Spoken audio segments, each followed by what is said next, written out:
Tonight we're setting off on a dusty, winding road that thousands walked before you. Shoes worn thin, hearts hopeful, and maps, well, let's just say not especially helpful. You're a medieval pilgrim now, heading out on foot toward one of the holiest destinations in Christendom. Maybe Canterbury, maybe Santiago, maybe just the next town with a famous toenail of a saint. You've left home behind with nothing but a sack of bread, a scallop badge, and a prayer tucked into your belt. Before we begin tonight's journey through history, I have a small favor to ask. If you're enjoying this peaceful corner of the past, please consider giving the video a like or subscribing to the channel so you won't miss any of our upcoming nighttime adventures. It truly helps this little channel grow, and it means so much to me. If you're still awake enough to type a few words, I'd love to know where in the world you're listening from, and what time it is where you are. I find it so heartwarming to see history gently unfolding across time zones, quietly shared together. I sincerely hope this historical story is gentle enough to ease you into sleep, but there's always a small risk. It might be too interesting. And if you do happen to stay awake through the whole thing, at least you'll walk away with a bit of new knowledge. And if that's what keeps you up tonight, well, I'd say that's worth it. Now, dim the lights, maybe turn on a fan for that soft background hum, and let's ease into tonight's journey together. You step into the morning chill just as the sky starts to pinken. The road ahead is brown, stony, and rutted by the wooden wheels of ox carts that pass through in the night. Your boots crunch softly on the frost-kissed dirt, and behind you, the chapel bells toll one last time, a quiet blessing, or maybe a gentle warning. Your breath puffs like smoke from a chimney as you trudge past the edge of your village, your home growing smaller with every step. There's a nervous flutter in your chest. Pilgrimage is part holy duty, part personal dare, and part escape from that neighbor who keeps borrowing your tools and returning them broken. You've never been farther than the next hamlet, and now you're walking clear across the kingdom to see bones. But they're sacred bones, miraculous ones, the kind that heal goiters and maybe even guilt. You tighten the cords on your pack, which already feels too heavy, and shift your shoulder awkwardly. The strap squeaks against your tunic. The sun peeks over the tree line. A skinny dog trots across the road ahead and pauses to scratch itself with dramatic flair, then vanishes into the brush. The wind smells faintly of garlic and something less charming. You pass a woman selling turnips from a cart and nod politely. She spits in the road in reply, not rudely, just practically, dusty blessings. At the edge of the woods, you pause to consider the way ahead. There's no signpost, no mile markers, no Google Maps. All you've got is a vague sense that if you follow the path with more footprints and fewer dead ends, you'll eventually get there. And if you don't, well, at least you'll have seen some countryside and strange hats along the way. Your fellow pilgrims are a colorful crew. One has a bandaged foot and carries a carved walking stick that may or may not have once been a chair leg. Another wears a hat so tall and floppy it smacks him in the face every time he turns. There's a woman with a stuffed goose in her satchel. Not for eating, she insists, but for luck. You decide not to question that logic. One man has already started singing, badly, loudly, about fish. You hope this is not a regular feature. Your feet begin to ache just an hour in. Not in that noble, romantic way the saints always seem to manage, but in the very real, my toes are turning into raisins kind of way. Blisters are forming quietly under your soles, like soft little regrets. Your right boot squeaks with every step.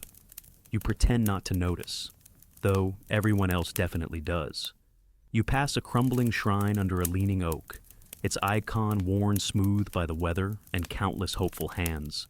Someone's left a small pastry on the stone, a token of thanks, or maybe a snack they dropped and didn't want to admit it. You say a quick prayer anyway, can't hurt. By midday, your group has slowed to a lopsided shuffle. The sun is high, the road is warm, and the flies have found you. You swat absently at one that keeps circling your ear like it's trying to confess a secret. The man with the fish song is now humming something suspiciously close to a hymn, or a drinking tune. You're too tired to decide which.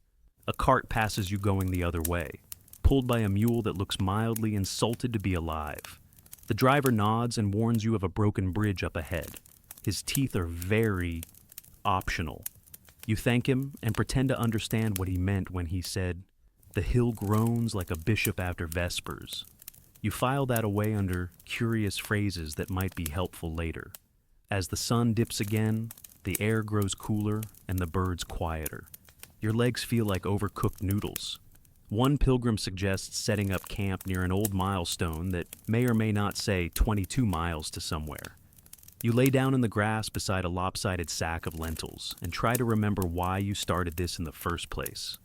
For penance, for healing, for adventure, for a change of scenery, you're not sure anymore. You just know the stars are coming out, the moon is suspiciously bright, and the road stretches on tomorrow. You close your eyes and drift off to the soft murmurs of your fellow travelers. The occasional clank of a pot lid, and a snore that could register on the Richter scale. You'll walk farther tomorrow. For now, you rest, you're a pilgrim, and you've only just begun. Morning mist curls low around your ankles as you stretch out the stiffness from your limbs and rise from your nest of scratchy wool and flattened grass. Somewhere nearby, someone sneezes violently. Someone else is already singing again. You hope it's not about fish. The sky is a soft gray bruise, and you can't tell if it's going to rain or just tease you all day. You poke at your boots with mild suspicion. They're still damp. So is your left elbow, inexplicably. As your little group gathers its things, a new worry creeps in. Which way is east? You stand in the middle of a dirt fork that might have once been a clear road, but now looks more like a pair of wandering goat trails. One vanishes into a thicket of trees, the other skirts around a distant pasture, where something is either a sheep or a very bored man in a wool hat. Nobody has a compass. Someone suggests following the sun, but the sun is still hiding behind a cloud shaped like a sleeping duck. Another person unfolds a parchment from their pack, and there it is, your first real encounter with medieval cartography. To call it a map is generous. It's more like a devotional doodle. There are rivers that run uphill, mountains shaped like fish, and what appears to be a dragon sipping tea in the margin. The town you're supposed to reach today is marked with a church symbol and surrounded by mysterious blobs labeled "Here Be Miracles" and "Pig Swamp." Everyone squints. No one understands it. Someone turns it upside down and squints harder. A third person insists that if you just pray hard enough, the way will be revealed. You nod encouragingly and quietly plan to follow whichever footpath smells less like manure. The map gets passed around like sacred scripture, but it doesn't help anyone feel less lost. You walk anyway. Forward seems like a safe bet. Hours pass. The trees grow thicker, the path narrower. You start to suspect the forest is playing tricks on you. Every bend feels familiar. Every squirrel looks like it's judging you. A moss-covered log reappears for the third time. You try to convince yourself it's a different log. The woman with the goose charm insists the goose is pulling to the left. And maybe that's divine guidance, or maybe she's just been eating mushrooms again. A lone signpost finally appears at a crossroads, and you rush to it like it's the answer to all your troubles. But the wood is so weathered that the words are barely visible. One arm points to something like Thybern Burn, another to Saint Wildflim's Tooth. A third one dangles, pointing straight into a thicket. You all stand there in silent despair.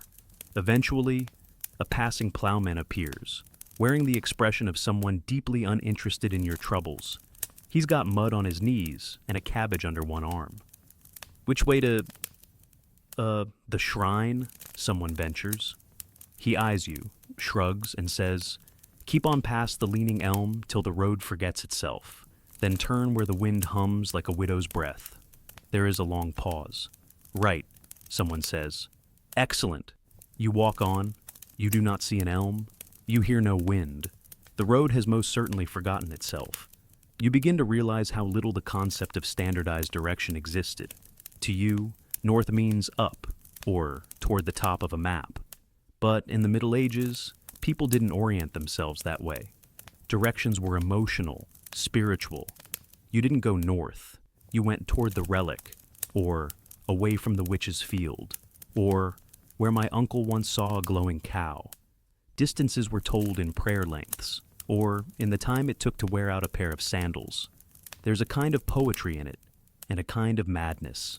You pass a stone marker carved with a fish and a badly drawn moon. You're not sure if it's a wayfinder or graffiti. The man with the singing habit says it's a sign you're close to holiness. You think it's a sign you need a nap. The road opens again into rolling fields, and for a moment the sun breaks through, warm and forgiving. Birds trill. Someone offers you a bit of cheese. It's soft, strange, and smells like justice. You eat it anyway. And then, as you crest the next hill, you spot it. A distant village, clustered like mushrooms around a squat bell tower. Cheers erupt, feet quicken, someone starts humming again. This time, something vaguely triumphant. You descend with renewed energy, your aches momentarily forgotten. The path becomes cobbled, uneven, but promising. The village is right there, only it's not your village. It's not the one on the map. It's not even on the map. You've walked in a wide, cheerful, cheese-fueled circle. There is collective silence. Then someone quietly suggests that maybe this was meant to happen, that the saints work in mysterious loops, that getting lost is a spiritual state. You nod.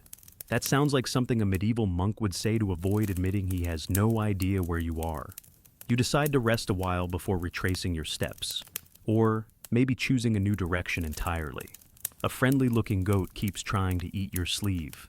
You let it. You've surrendered to the way of the road.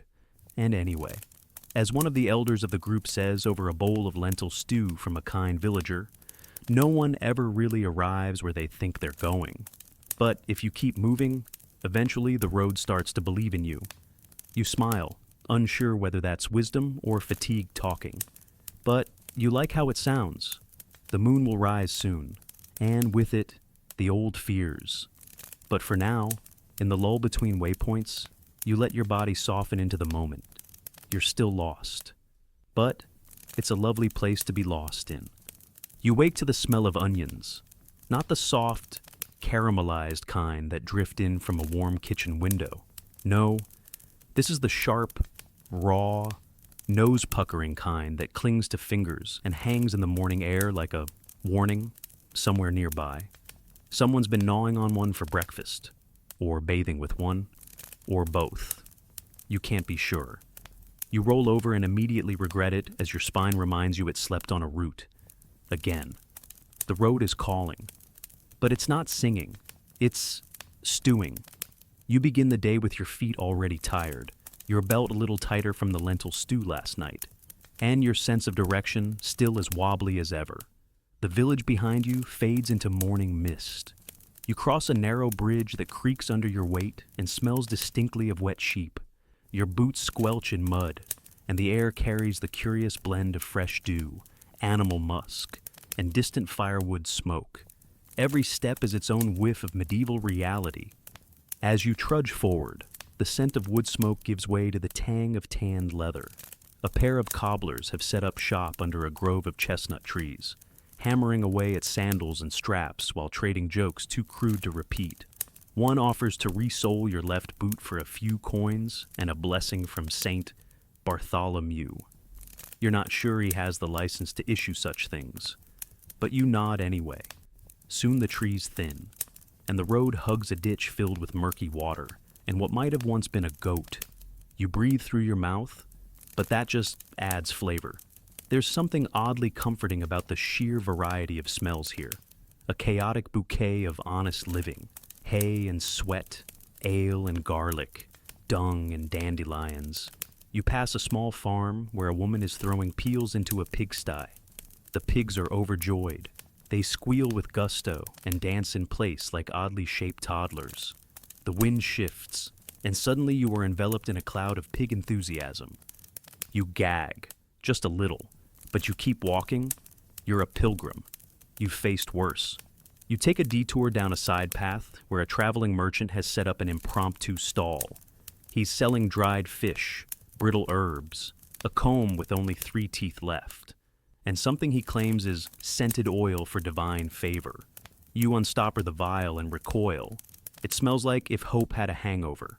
You thank him politely and move on. Your companions are in various states of nasal despair. One has wrapped a kerchief around her face, claiming it's for holy protection. Another insists the worse it smells, the holier the road must be. Saint Gertrude's path was paved with dung, he says, like it's a known fact. Historians still argue whether that particular detail was literal or just a metaphor for moral struggle. Around midday, the wind shifts again, and a new scent drifts in, this time warm and inviting. You pause, everyone pauses, bread, freshly baked, yeasty, golden brown bread. You follow your nose like a hound through a patch of low brush and come upon a small wayside oven, puffing smoke into the sky. A pair of nuns in soot-smeared habits are hauling loaves from the fire, stacking them into baskets. You approach reverently, as one might approach a relic. One of the nuns gives you a lopsided smile and a small, still warm roll. It smells like home, like comfort, like forgiveness with a crust. You eat in silence, eyes closed. Nothing else exists for a moment. Then the wind changes again. You catch the sulfur sting of a nearby tanner's pit, where animal hides soak in vats of urine and lime. It sneaks up on you, that smell. One second you're in a warm bread haze. The next you're smacked in the face with the ghost of 20 angry goats. Your eyes water. You pick up the pace. A mile later, the group passes through a hamlet where someone's boiling cabbage. You know this not because you see the pot, but because the scent has already ambushed you half a mile out. It clings to your hair. It coats your tongue. A child runs by with a turnip on a stick and waves. You wave back, trying not to inhale. And just when you think your nose has endured every possible medieval affront, you cross a field where the local lord has chosen today to fertilize. The smell is so potent, it feels like it has texture. You breathe through your sleeves. You march in determined silence, heads bowed like penitents walking through invisible fire. Eventually, the fields end and you return to the cover of trees. The smells shift again. Pine sap, damp leaves, the faint trace of wild mint crushed underfoot. It's the cleanest air you've breathed all day, and you savor it. Someone sneezes behind you, breaking the spell. You pause at a stream to splash your face and rinse the sweat from your neck. The water is cool and carries the faint scent of moss. You fill your water skin and sit for a moment beneath an elm tree, thankful for a break in the olfactory barrage. As you rest, you notice something peculiar, a pile of herbs bundled and tied to a nearby branch. Lavender, rosemary, and something else sharp and unfamiliar. A charm, perhaps, or a marker left by another pilgrim. You lean closer and inhale. It's surprisingly pleasant, and for a fleeting second, it almost drowns out the pigsty memories. The woman with the goose claims it's a sign that you're being watched over. The singing man declares it smells like destiny. You think it smells like someone finally cared about noses. You walk on, carrying the day's scents like invisible souvenirs. You realize the road speaks in smells more than words. Each village, each bend, each field has its own note in the great medieval melody. And whether sweet or sour, it reminds you, you're alive and you're moving. As evening approaches, the scent of smoke returns, this time from your own fire, kindled under an open sky. You warm your hands beside it, your tunic still faintly perfumed with everything you passed through today. Someone is toasting a hunk of onion on a stick. Of course, you smile despite yourself. The smells of the road are part of the story now. Not always pleasant, never forgettable, and somehow oddly comforting. The next morning greets you with the soft squelch of damp wool against damp skin. Somewhere during the night, a light rain passed through the camp, just enough to soak everything and dry nothing. You wriggle ungracefully from your blanket and wince at the sensation of linen clinging to your thighs like a needy barn cat. There's a patch of fog hanging low across the path ahead, giving everything a blurred, dreamlike softness. It would be peaceful, even poetic, if your tunic didn't currently feel like it had been fashioned from soggy bread. You stand slowly, brushing off a snail that seems to have mistaken your sleeve for real estate. Your companions are already stirring, yawning, scratching, and muttering half-prayers into the mist. The woman with the goose is trying to fasten a buckle on her cloak with a spoon. The man with the singing habit has lost a sandal again. As you pack up your things, you begin to realize just how poorly designed your clothing is for a long journey. Your tunic, hand-stitched, blessed, and entirely too coarse, chafes at the neck and underarms. The belt you thought looked dignified when you left home is now a persistent reminder that your waistline has opinions. And your boots. Dear heavens. Your boots. Somewhere between yesterday's pig field and the cabbage haze. They have molded into something that resembles both swamp and punishment. The scallop badge on your chest, the symbol of the pilgrim, meant to signal your holiness and good intentions, has somehow vanished. You retrace a few steps to a patch of grass where it's lying face down in a puddle, looking deeply unimpressed with your progress. You pin it back on with a bit of twine and a muttered apology. Fashion, you remind yourself, was never the point. But still, it would be nice if your sleeves weren't soaking up every dewdrop between here and the next shrine. You try rolling them up, only to discover that the seams are more decorative than functional. They unroll the moment you move. One of your companions, a wiry man with too many opinions about saints, has tied his cloak into a sort of makeshift kilt, declaring that breezes are blessings. Another has turned her headscarf into what looks suspiciously like a slingshot. You begin to suspect that medieval fashion, when tested on the road, becomes an exercise in invention or surrender. You walk with the sun low behind you, casting long shadows that seem more graceful than you feel.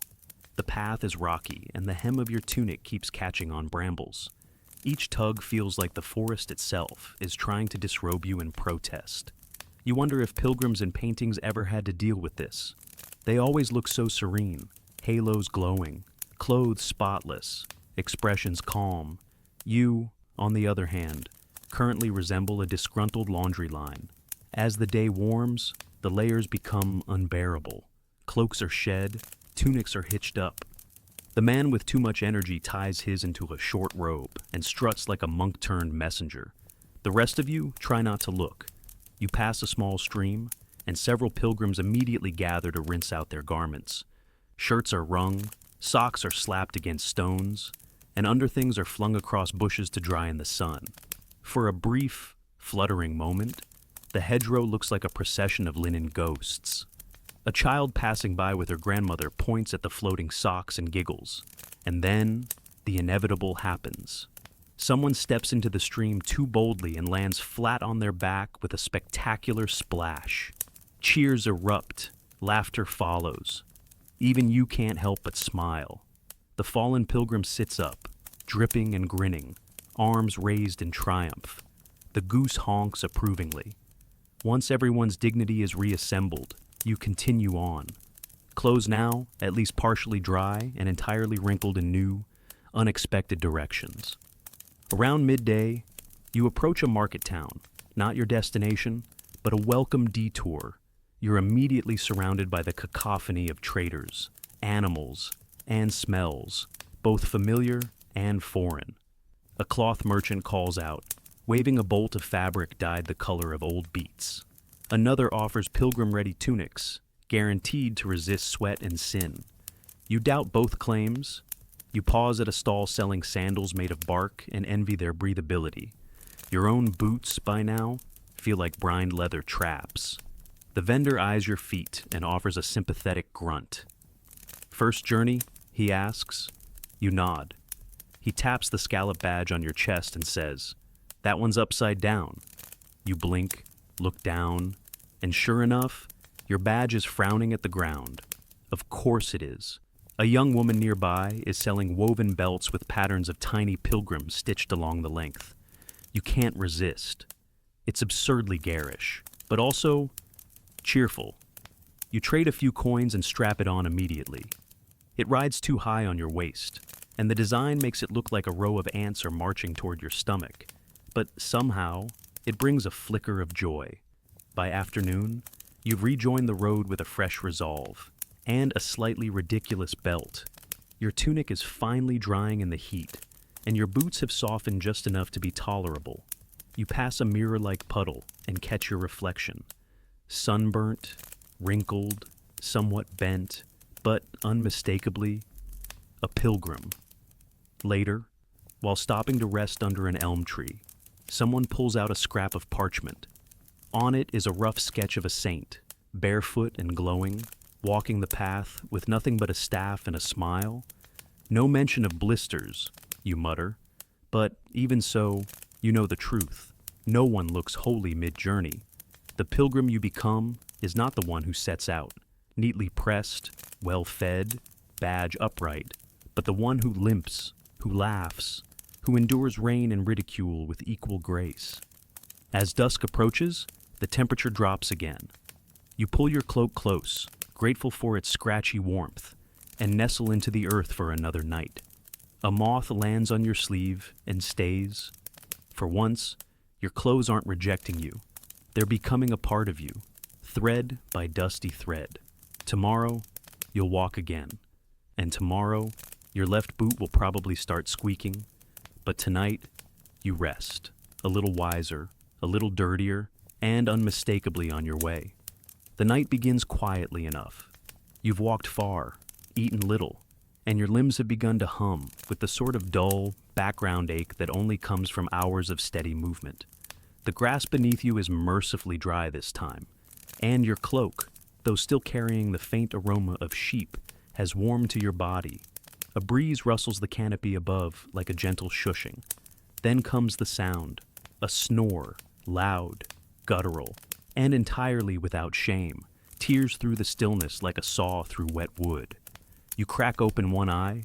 The source lies a few feet away, a burly man curled around a bag of parsnips, his mouth agape, producing a new brand of thunder with each exhale. With every snort, a moth flutters skyward. You briefly consider relocating, but the effort feels immense. So you sigh, adjust your hood, and try to drift again. Sleeping as a medieval pilgrim is not a solitary affair. Privacy is an unfamiliar luxury. You're never really alone. Even now, in this small clearing off the roadside, at least a dozen bodies lie in scattered heaps. Travelers turned lumpy bundles of wool, leather, and dreams. One woman talks in her sleep. A boy nearby clicks his tongue as if mimicking a horse. Somewhere, someone's whispering a prayer. Somewhere else, someone is clearly passing gas and pretending not to. And then there are the chickens. You don't remember there being chickens, but there they are, pecking noisily near your bag, one hopping on a rock as if giving a sermon. You blink at them, and one blinks back, entirely unbothered. You make peace with the fact that poultry will be part of your evening. A flickering torch glows in the distance, likely from the edge of a nearby hamlet. Crickets sing their brittle lullabies, and the occasional clatter of hooves drifts in from the road. You're reminded again that rest, like so much else on this journey, must be earned and then negotiated. At some point during the night, the fire dwindles to embers. The air cools, cloaks shift, feet creep closer together in search of warmth. Without formal beds or walls, the body becomes both mattress and insulation. Strangers huddled not out of comfort, but necessity. You feel someone's elbow nudge your back. Another rolls over, murmuring something about a lost spoon. There is no etiquette for this, no rules, only an unspoken agreement. We are all tired, we are all here, and we'll pretend we don't hear your stomach growling if you pretend you didn't just elbow my nose. You shift again, trying to find a patch of ground without roots, rocks, or roosters. It's a losing battle. You close your eyes and try to let the soundscape lull you. The shuffles, the wheezes, the gentle sighs of a dozen lives temporarily aligned by shared hardship, and a vague sense of destination. And then someone starts humming. It's not loud. In fact, it's strangely soft, almost melodic. A low tune, perhaps a hymn, or a nursery song remembered from childhood. It drifts over the group like incense, and for a moment, all movement stills. Even the chickens freeze. You can't help but smile. It's ridiculous, and yet oddly comforting. You think of home, of the small room you left behind, of your mother's soup, your father's sandals by the door, your sister's incessant tapping of fingers against the table during grace. You wonder if they think of you tonight, if they're praying for you, worrying, or simply grateful for the extra space at dinner. The stars peek through the treetops now, scattered and sharp. The moon is brighter than you'd like, casting silhouettes of your strange little community on the grass. It makes everything feel softer, somehow, like you've wandered into a painting, one where brushstrokes smudge the details into poetry. Beside you, a woman is curled around a cloth bundle that, upon closer inspection, appears to be bread. A man in a patched tunic clutches a wooden carving of a saint. Another has removed his boots and tucked them under his head like a pillow. A risky gamble depending on the boot. A small dog wanders through, tail wagging, inspecting faces before curling beside the humming pilgrim. You marvel at how quickly strangers become companions when sleep is involved. There's something about shared vulnerability. No walls, no roles, just breath and body and the long, aching quiet between villages that binds people together faster than conversation ever could. Even the smells, as persistent as they are, become familiar. Someone reeks of fish, another of rosemary and fatigue. Your own scent is an evolving mystery of smoke, wool, and regret. No one comments, no one judges. It's as though the road has scrubbed away your outer layers, quite literally, in some cases, and left only the bones of your being. As the hours stretch thin, the sounds fade, snoring softens, the restless settle. Even the chickens, somehow, roost themselves quietly near a stump. The forest holds its breath. You lie still, not quite asleep, not fully awake. A strange halfway place where thoughts drift like fog, where the ache in your knees mingles with the warmth of bodies nearby, and where even the ridiculousness of the day, the tunic mishaps, the bread belt, the fish-scented man, begins to feel like part of a larger rhythm, a strange lullaby of humanity, stumbling together towards something sacred. At some point, you must drift off, because when you open your eyes again, the sky has changed. The moon is lower now, glowing like a watchful eye. A rooster crows, naturally, and you're grateful for the sound. It means you made it through another night, wrapped in wool, nestled between two near strangers and a disinterested chicken. You stretch your arms, wince at a cramp in your hip, and feel the dew already soaking through the edge of your cloak. Around you, others are stirring, blinking, yawning, scratching. A man sneezes. Someone mutters that their bread pillow is now soggy. You smile, sit up, and brush a feather from your sleeve. Another day awaits. Another stretch of road, more hills, more blisters, more holy uncertainty. But for now, there is comfort in the absurd closeness of it all, in sleeping beside strangers and waking to find they've become something gentler than strangers. Fellow pilgrims, fellow fools, fellow dreamers. You pull on your boots, still damp, and prepare to walk again. You've barely left the clearing when the road begins to change again, not in direction, but in energy. There's something in the air now, something charged. Your fellow pilgrims seem to notice it too. They walk with slightly straighter backs, tuck in tunics, and try, with mixed success, to wipe the road dust from their cheeks. A few even rehearse their stories aloud, as if preparing to meet someone important. You're not quite sure what's happening, but then you see the sign. Blessed relics ahead, donations encouraged. You've entered shrine territory. The dirt path swells into a bustling roadside knot of tents, stalls, and wooden signs with badly painted saints. The sudden shift from solitude to spiritual commerce is jarring. Just yesterday, you were wresting a damp sock from a bramble. Today, someone in a crimson robe is trying to sell you miracle bark from the staff of St. Martin. It smells suspiciously like driftwood. Everywhere, there are cries for attention. Blessed bones, only 2 coins for a peek. Come cleanse your sins with genuine holy fog, bottled this morning. Pilgrim water, 1 sip brings visions, 2 may cause dizziness. You dodge a man thrusting a withered root at your face. claiming it cured his cousin's gout and his goat's shyness. Another offers a cloth that once wiped the brow of a weeping nun. You're not entirely sure that's a brag. The cloth is damp, very damp. The woman with the goose seems fascinated. She exchanges a crust of bread for a thimble of angel tears and spends the next half hour declaring how refreshed her soul feels, even as her stomach begins to growl. The goose, notably, looks unimpressed. You pass a stand advertising portable blessings, small, crudely carved wooden saints with exaggerated eyebrows and removable halos. The seller demonstrates one that jingles when shaken. For extra intercession, he whispers, eyes wide. You nod politely and retreat before you're blessed into bankruptcy. Further down, a boy no older than 10 steps in front of you and thrusts a palm upward. Pay the saint's toll, he says. You blink. Which saint? All of them, he replies, straight-faced. Especially the ones watching. You hand him a crumb from your pocket.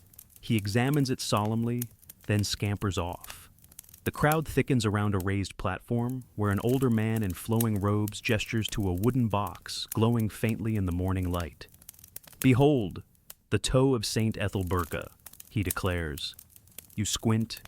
It's wrapped in cloth, sealed with wax, and placed atop a velvet cushion. People line up to drop coins into a bowl and lean in reverently. You join the queue, curiosity outweighing your skepticism. When it's your turn, you peer down at what might be a toenail, or perhaps a shard of horn. You murmur a polite prayer, cross yourself, and step away. As you move back into the crowd, someone whispers that Saint Ethelburga was known for walking barefoot across thorns. Others claim she could levitate. Still others argue she never existed at all. Historians still debate whether the relics of Ethelburga were ever real, or if the shrine keepers simply found a sheep's knuckle and blessed it out of optimism. You wander away from the platform, mind spinning. The energy in this place is strange, both reverent and opportunistic. There's genuine faith here, no doubt, but it's woven tightly with performance. Pilgrims weep and vendors smile. Prayers are whispered next to price tags. A man lights a candle for his late wife while arguing with a monk over the cost of wax. At the edge of the shrine area, you spot a quiet alcove beneath a willow tree. A small shrine sits there, barely a stool high, with a simple wooden cross and a pile of wildflowers. No one mans it, no one sells anything. There is only silence. You kneel briefly, not quite sure what you're praying for. Maybe guidance, maybe grace, maybe just a moment to breathe. When you rise, you find a note wedged between 2 stones at the base. It reads, "May your path be crooked and your faith be patient." It's unsigned. You slip it into your bag without thinking. Back in the fray, the singing man is now negotiating with someone over a sack of holy sand. He says it smells like raisins. The seller insists it cures envy. You wonder, idly, whether it's both. You pass a stand offering indulgences, small slips of parchment promising forgiveness in exchange for coin. The monk selling them is young, red-faced, and very nervous. He avoids eye contact as he hands over the script. You wonder if he believes in what he's doing, or if he's just trying to buy boots that don't leak. You begin to notice the looks exchanged behind some stalls. Not quite winks, but close.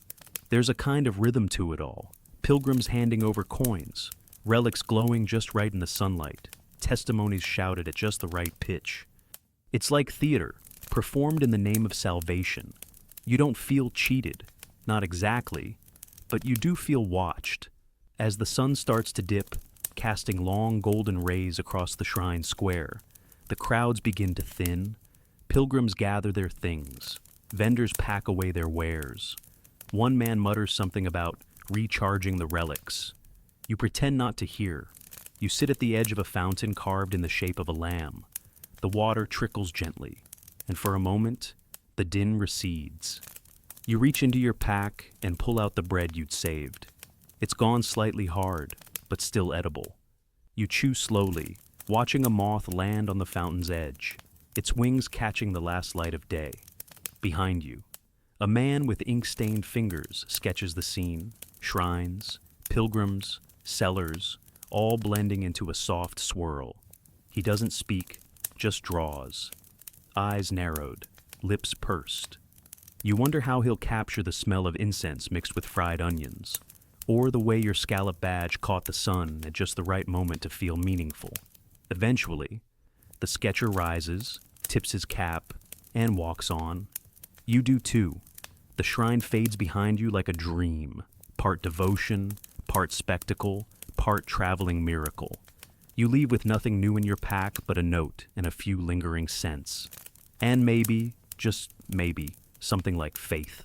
Not loud, not performative, just quiet and steady, like footsteps on a dusty road. You've barely walked an hour past the last shrine before the air begins to shift again, not in scent, but in tone. The road narrows into a soft dirt path flanked by old willows, and the sun flickers through the leaves in dappled light. Your group is smaller now. Some pilgrims chose to linger at the shrine longer, others peeled off toward their own routes. But those who remain seem lighter somehow, less burdened by blisters and more open to conversation. And conversation is exactly what begins to bubble up. It starts with the goose woman, as usual. She leans in and says, in a voice barely above a whisper, "Did you hear about the man last week who turned into a tree after refusing to pray at St. Giles's crossroad? You blink. Into a tree?" She nods gravely. An elm, apparently, grew bark overnight. You murmur something non-committal. The singing man, close behind you, snorts loudly and launches into a competing tale about a woman who was once cursed to walk backward for 7 years after mocking a relic that turned out to be authentic. You're not sure how that works anatomically, but no one interrupts him. Soon, the stories spill like a knocked-over wine flask. A boy claims to have seen a rooster lay an egg that hatched into a snake. A woman swears she met a monk who glowed faintly in the dark and attracted moths wherever he went.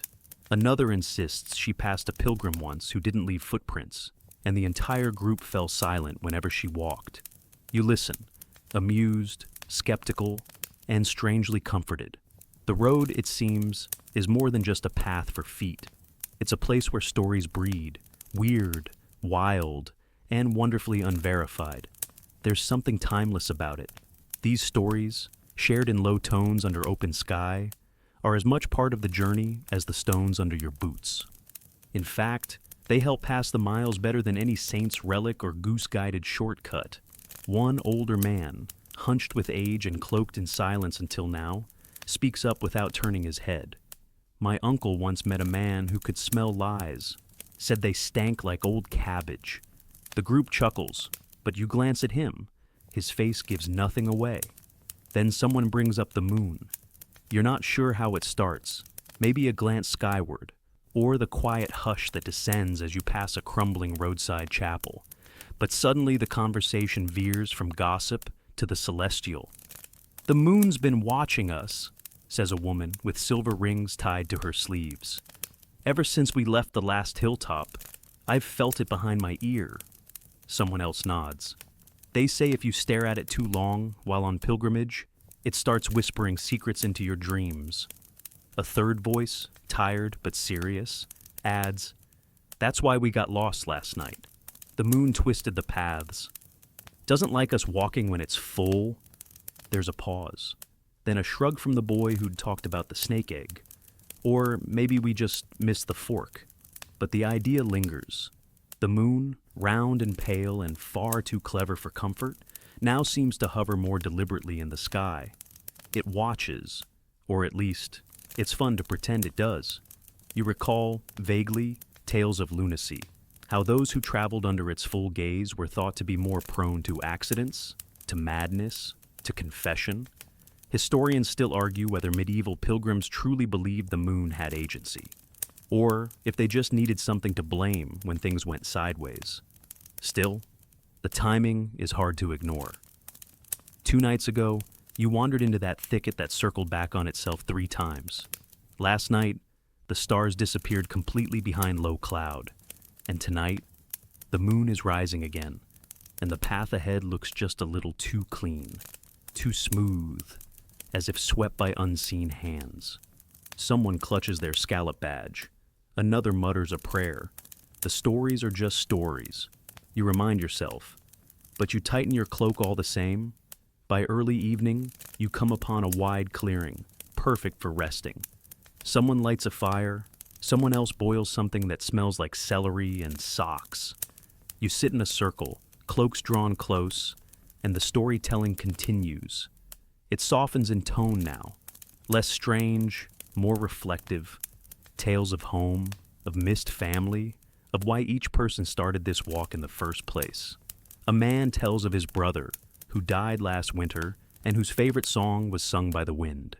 A young girl shares how she dreamed of the Virgin Mary once, who told her to walk until she found a feather in the shape of a smile. She holds one now, pressed in cloth, shaped exactly like, well, a feather. You tell a story too, a quiet one, about your sister's wedding and the way your father cried behind a tree so no one would see. The group listens. No one laughs. Someone offers you the last bit of lentil cake, and you accept it with quiet gratitude. The stars appear one by one, like shy guests at a feast. The moon, of course, returns, smug, perhaps, or simply indifferent. You stare at it for a long moment. It does not blink. Later, when the fire crackles low and your eyes begin to blur with sleep, you hear one last story, a whispered tale, passed from pilgrim to pilgrim like contraband. There's a saint, says the voice, who never existed, made up by pilgrims, they say, but the stories got so good, so consistent, so shared, that people began to pray to her anyway. They say she answers too, especially if the moon's watching. You don't ask for a name. Some stories are better unnamed. Some prayers are better made without words. You lie back on the grass, arms folded under your head, eyes open to the night sky.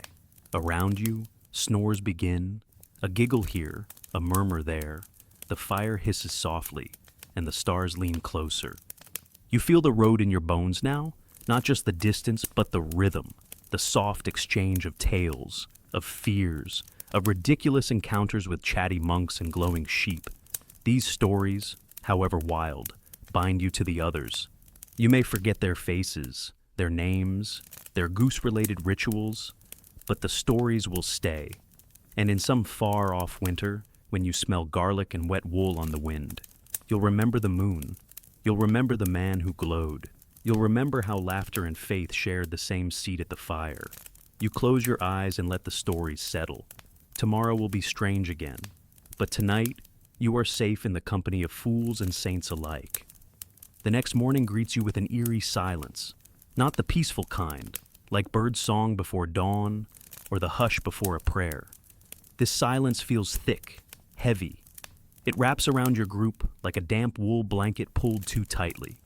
The trees are taller here, straighter, darker. Their branches form long, crooked fingers above your head. Sunlight barely filters through, reduced to ghostly streaks of pale gold. And then there's the fog. It crept in sometime before dawn, curling between trunks and clinging to boots. Now, it floats ankle-high and rising, not a rolling mist, but a creeping one, the sort that muffles footsteps and makes every turn of the path look like the last. It doesn't smell foul exactly, just wet, like moss, old stone, and forgotten things. The goose honks nervously. You tighten your pack, check your scallop badge, still miraculously pinned upright, and move on. The forest path is uneven and barely marked. Stones jut up like jagged teeth. Roots twist across the trail, like they've forgotten how to stay underground. Your feet catch more than once, but you don't fall. Not yet. Behind you, the group is unusually quiet. There's no singing, no gossip, no fish-based proverbs. Even the man who usually mutters while counting his toes has gone still. You can hear only breathing, yours, theirs, the trees, a hush like a held breath. You round a bend and find a fork in the trail. It's not marked, of course. One path curls down into a hollow shaded by dense thickets. The other winds uphill, its edges swallowed by fog. You wait for someone to decide, but everyone lingers just behind you. You point uphill. Higher ground, you offer, might help us see. No one argues, but they don't seem thrilled either. You start up the slope. The incline is subtle at first, then steeper. Your breath grows heavier. Dew clings to your lashes. The fog thickens, wrapping itself around your ankles, then knees. It's like walking through a dream you can't wake from. Someone coughs, another stumbles. The path narrows, then seems to disappear entirely. Are we sure this is still the way? Someone asks, voice barely above a whisper. You want to be sure, but you're not. The trees look the same in every direction. Tall, moss-covered, silent. A crow caws once, far off, then nothing. You pause to catch your breath beside a tree with bark that peels in curly ribbons.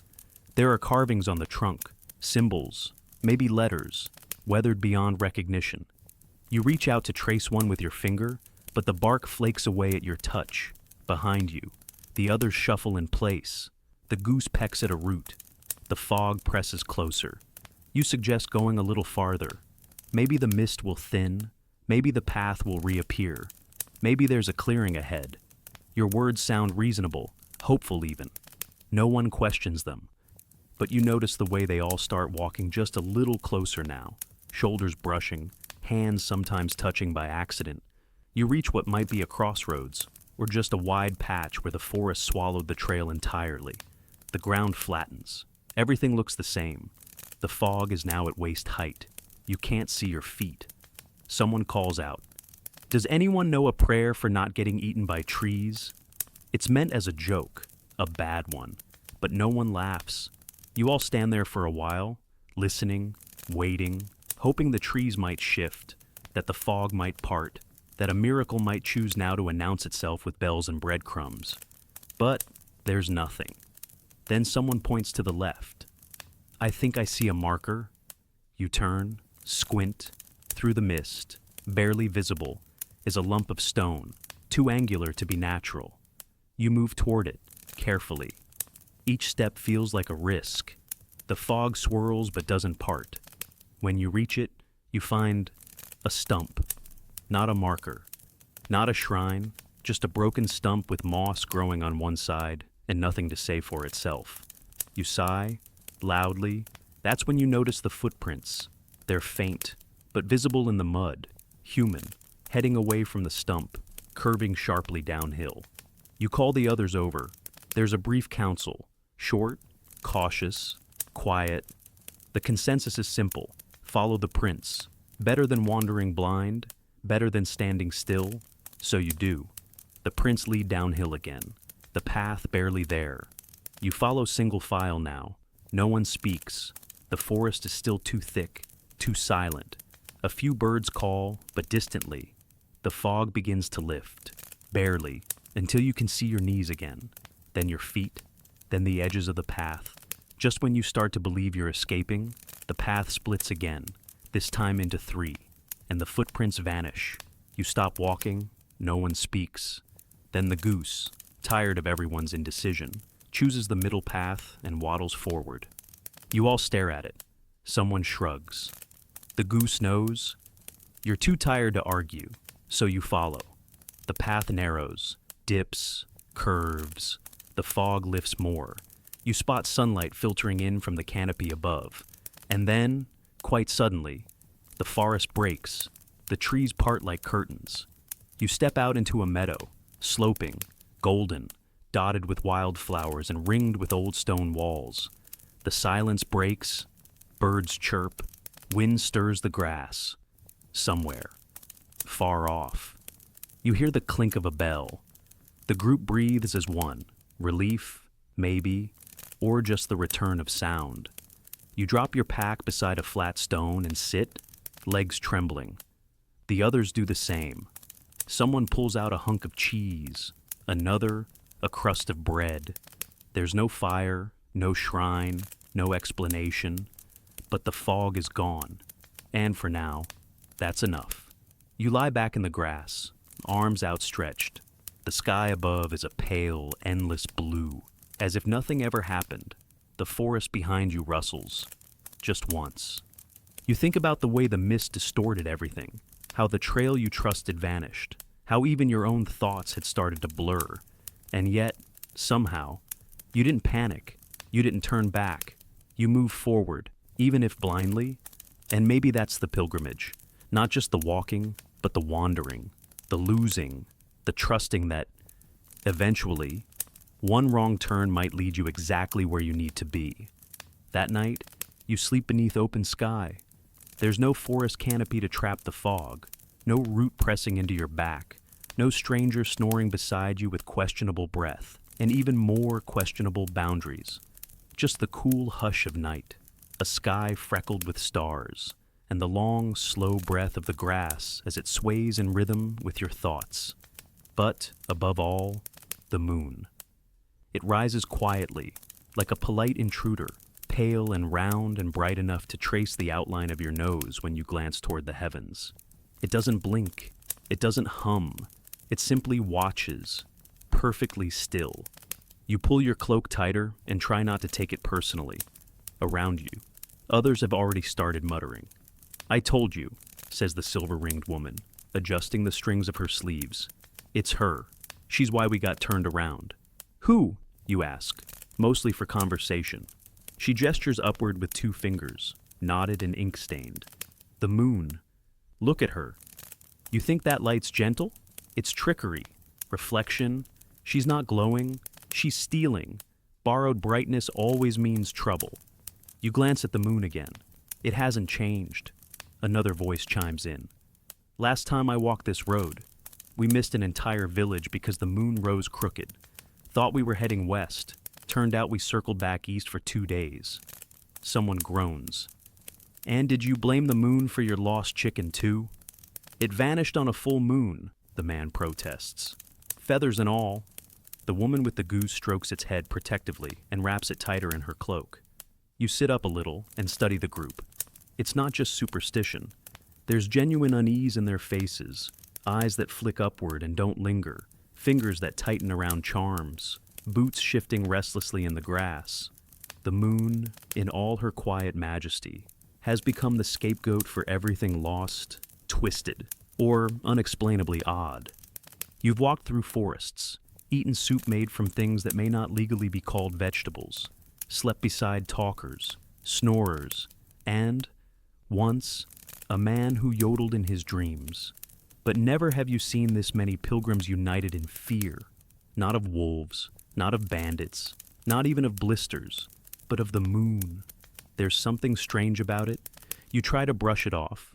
You lie back down, breathe slowly, and tell yourself, the moon is just a rock. The night is just a night. And the worst thing waiting for you is a slightly damp patch under your hip. But your thoughts won't settle. Because somewhere in the back of your mind, you remember hearing that story too. The one about pilgrims who strayed under a full moon, never to return. And even though you don't believe it, not really, you find yourself checking your boots in the dark, just in case. The next morning, the unease lingers. The group wakes groggy and disoriented, despite having slept on level ground with a breeze that even smelled like honesty. Packs are heavier, feet are slower, someone misplaced a staff, someone else claims their bread has gone sour overnight. A full moon curse, no doubt. You try to joke. At least the moon didn't eat the goose. The goose woman does not laugh. The path ahead is narrow and overgrown, winding through low hedgerows and across shallow streams.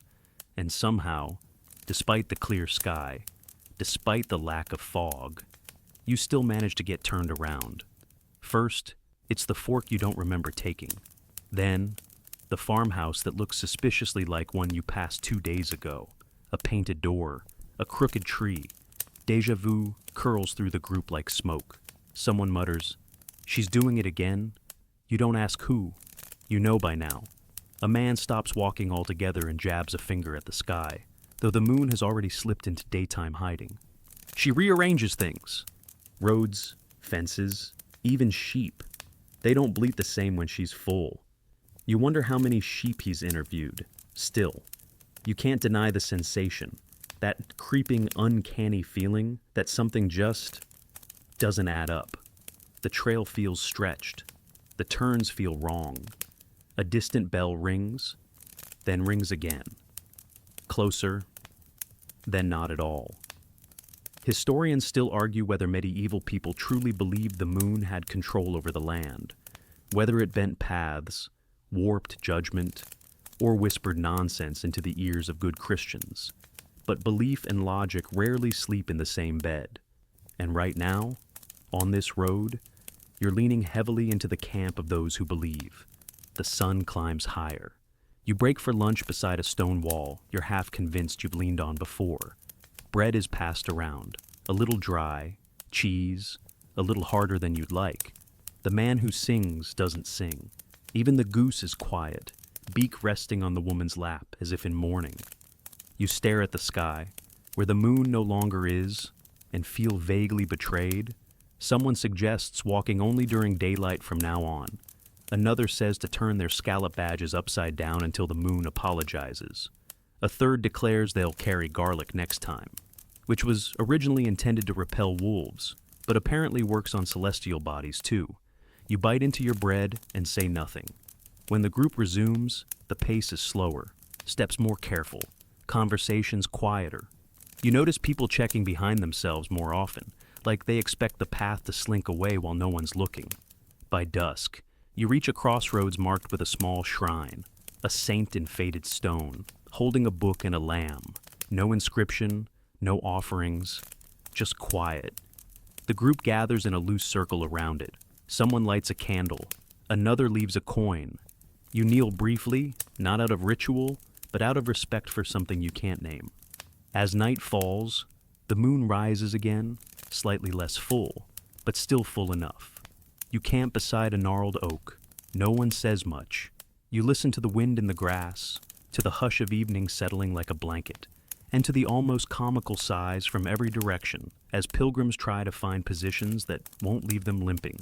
Before you drift off, someone whispers a new tale about a knight who tried to slay the moon with a silver sword. He missed, of course, and the sword came back crooked. He carried it for years, blaming it for every mistake, until one day he realized it had never been the sword. It had always been the moon. You smile in the dark because some part of you understands exactly what that means. The next morning, you rise to a sky that looks innocent, too innocent. It's the kind of bright, cheerful blue that feels like an apology for everything the moon pulled overnight. You stretch slowly, your joints creaking like old hinges, and try to shake the night's unease from your shoulders. Today, the plan is simple. Find the village of Stonemouth. It's supposed to be half a day's walk from the crossroads. Supposed to be. You pass 3 locals before breakfast. A man balancing a basket of eels. A woman sweeping dust from a doorway that appears to lead into a sheep pen. And a child with a stick and a determined expression. All 3 give you directions. All 3 are different. Just follow the road till the crow flies backward, says the eel man. Turn left where the dog's been digging. The woman insists. You'll smell it before you see it, says the child, brandishing his stick like a royal scepter. You thank them all and walk away with slightly more confusion than you started with. Eventually, you settle on following the dog theory. There is, in fact, a patch of churned earth by a mossy tree, possibly dog-related, possibly just very enthusiastic squirrels. You choose the leftward path anyway. It feels like progress. As you walk, more directional wisdom is offered by passing farmers, traveling tinkers, and one particularly old woman who may have been asleep with her eyes open. The instructions range from poetic to downright unhinged. Keep the wind on your back till you taste turnip in the air. Walk where the fence leans, not toward the barn, but toward regret. Stonemouth? Walk as if you're angry with the sky, and you'll find it eventually. None of these are technically incorrect, you suppose, but they lack clarity. You try to rely on landmarks instead. The forest ends. A hill begins. A cow with one horn stares at you like it's heard this all before. The road splits and rejoins in a kind of squiggly agreement with no real logic. You pass a patch of wildflowers shaped like a question mark and briefly wonder if the earth itself is playing tricks. The group is resigned. No one complains, but there's a shared expression on most faces now, a sort of glazed-over determination. The kind you've seen in your own eyes lately when passing reflective puddles. You're still moving, still walking, but your mind has floated several paces ahead of your feet. Around midday, a signpost appears. It is glorious. It is wooden. It has letters. It points, definitively, in 3 directions. And none of them say Stonemouth. You stare at it. So does everyone else. Crickleburn, someone says aloud, squinting. That's not it. Whittersyke? Definitely not. East Marchling? That sounds made up. The signpost spins slightly in the wind. You wonder if it's nailed down or just loosely hoping for the best. Someone offers to climb a tree for a better view. Someone else lies down in protest. The goose honks once, a short, judgmental note. Eventually, an old shepherd ambles up the hill. He carries a walking stick that looks older than the moon and wears a cloak stitched from so many patches it resembles a map of the known world. You ask him where Stonemouth is. He thinks about it, then says, "Well, depends which Stonemouth." You blink. "There's more than one?" He shrugs. "Some folks call the hamlet down yonder Little Stonemouth.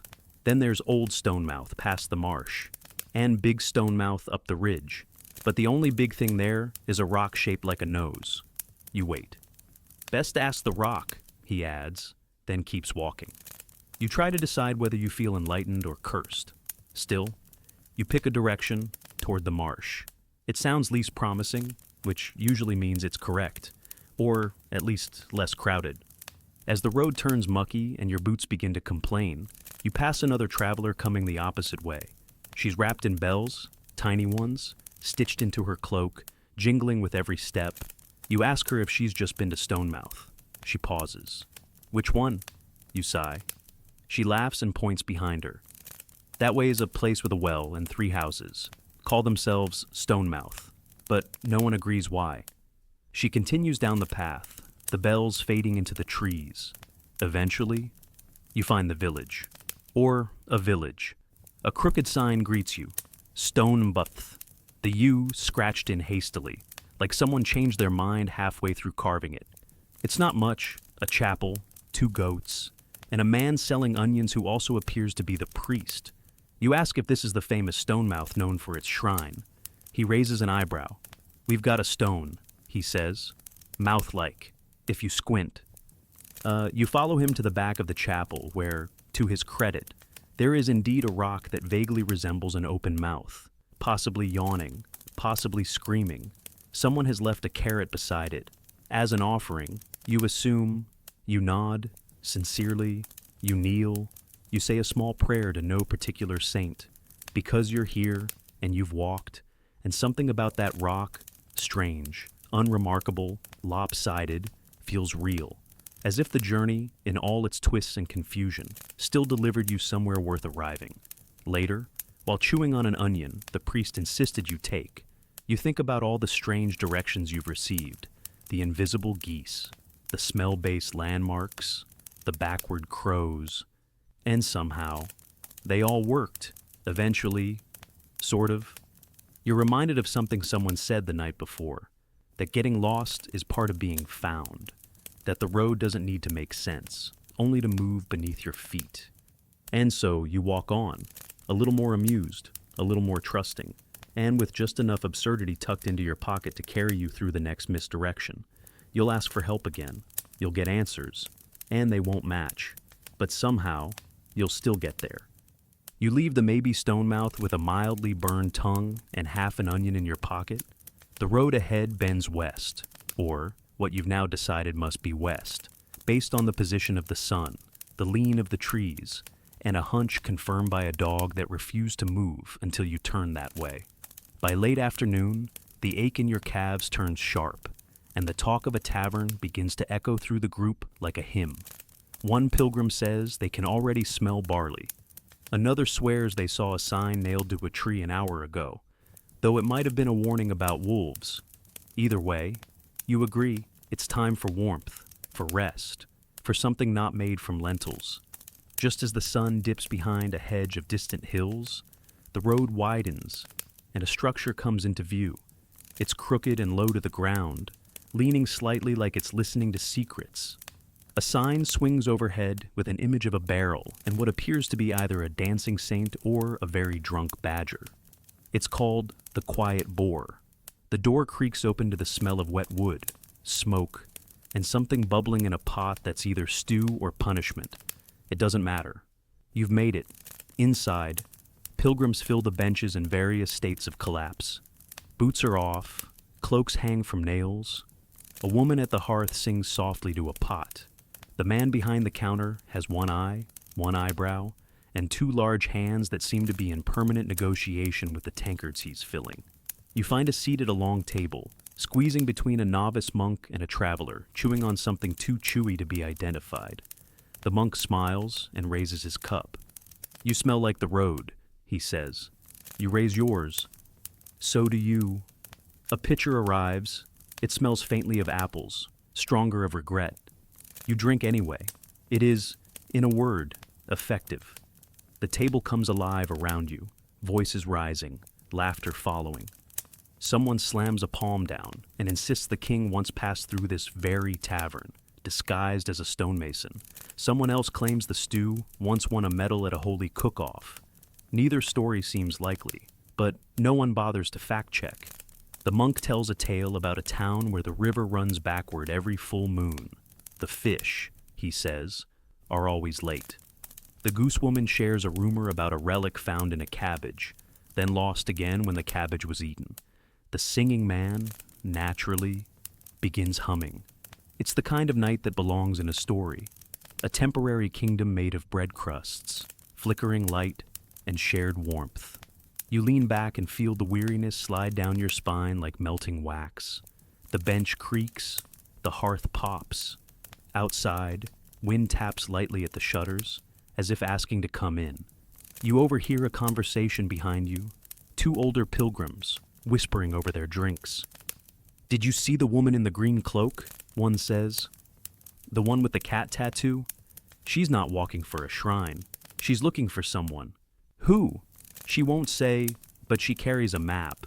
Not one like ours.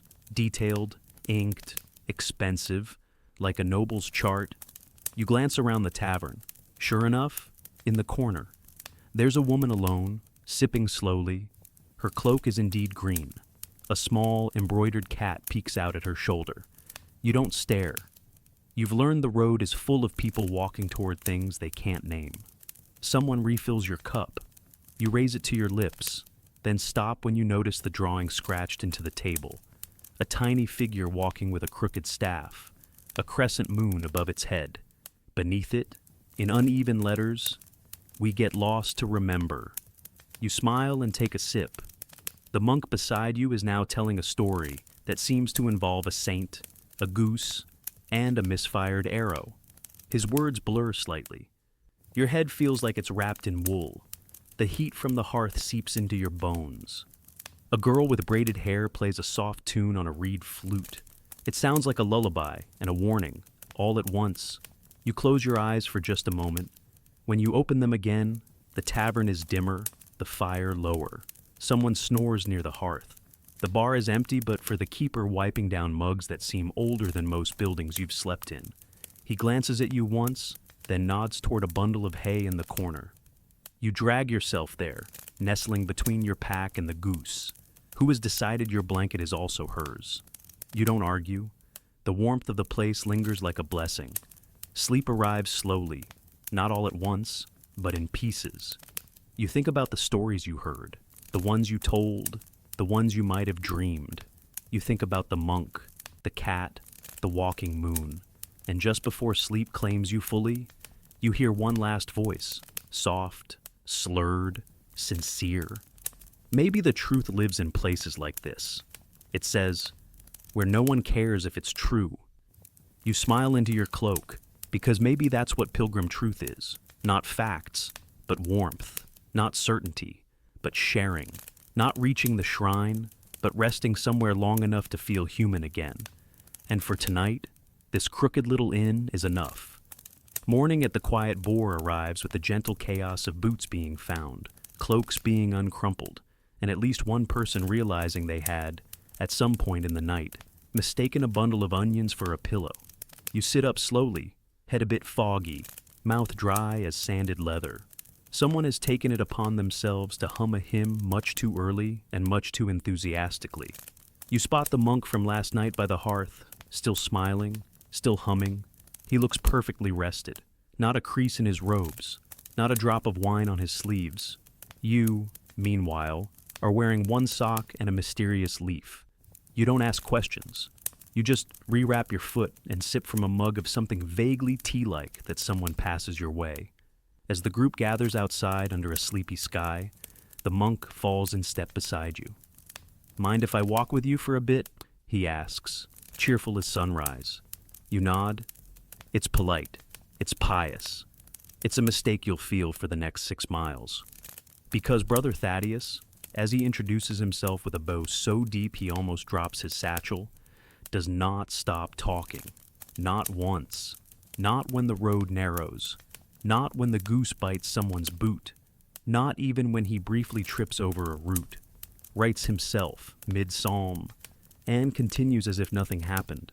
His voice is steady, mildly nasal, and powered by the kind of devotional stamina normally reserved for oxen. He starts with scripture, then saints, then scriptural saints. He quotes passages with flair, with footnotes, with variations between Latin and Old Church cant. You don't understand all of it. Some of it might be made up. At one point, you're fairly certain he transitions directly from a sermon about humility to a recipe involving dried pears and vinegar. You nod.